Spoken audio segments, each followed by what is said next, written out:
Hello there, and a very warm welcome back to the bar, where today's bar chat is really all about what do you do when things go wrong on a project or a program. It's a very difficult moment when you know that things are going wrong and you are either going to miss a series of milestones or you're going to miss one of the key dependencies, or there is a dependency that's going wrong.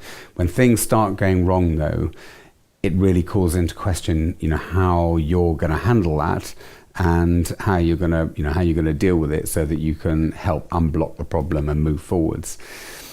So, we spend a lot of time recovering programs that have already gone wrong. And generally what's happened is that over time, the problem has got worse and worse and worse, and it hasn't been tackled up front, and therefore it becomes exacerbated, and then eventually it implodes, and they pull people like us in to recover the program. I think the key thing when things go wrong is you've got to be strong enough as a leader, a project manager, a program manager, a portfolio lead, to tackle it there, then, honestly and openly. And my bar tip for the day would be, when things do go wrong, that is the world that we live in delivering change. There's no such thing as a perfect sort of change delivery flight path. It very, very rarely happens, and if it does, you're very lucky, frankly, to get away with a complete flight path with no problems. Part of our skill as project and program delivery community and the management of change is our ability to deal with those problems when they come up, when they happen. What I find is the most powerful thing you can do in that situation when you see things going wrong is the power of the word, the power of honesty and the power of the word sorry.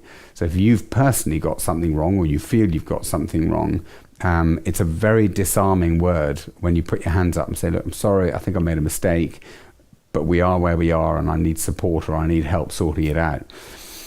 I think from a leadership perspective, a sponsor, an executive, etc., of course you're going to get some that blow their top and they do what they do, but actually you need to get that out now rather than later if that's what they're going to do. But many of them will be very disarmed by that honest approach, and it will draw them into you, and they'll want to support you because they'll probably be feeling accountable too. And by raising the issue and raising the flag early, it gives them a chance of actually helping to resolve the problem, which they should be grateful for, and many of them will be. So I think, where possible, just be really honest, use the power of sorry, put your hands up and say, I think I've made a mistake. It's very difficult to go. Where do you go when someone says, I've made a mistake, I don't think, things aren't going as I want them to go? The only way to go is to sort of try and help you. So avoid the scenario where you try and blag your way through and it'll all be all right next week if I just sort of leave it and bury it under the carpet for a little bit.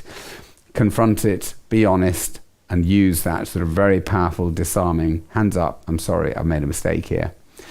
If you want to get hold of me on my soundboard, I have a LinkedIn profile. You're very welcome to throw any challenges that you're currently facing across my bows. I'll do my very best to give you a different perspective. I will try and answer every query that comes in, and as I say, do my best to give you a sounding board and give you a different perspective on different challenges. All the very best. Bye.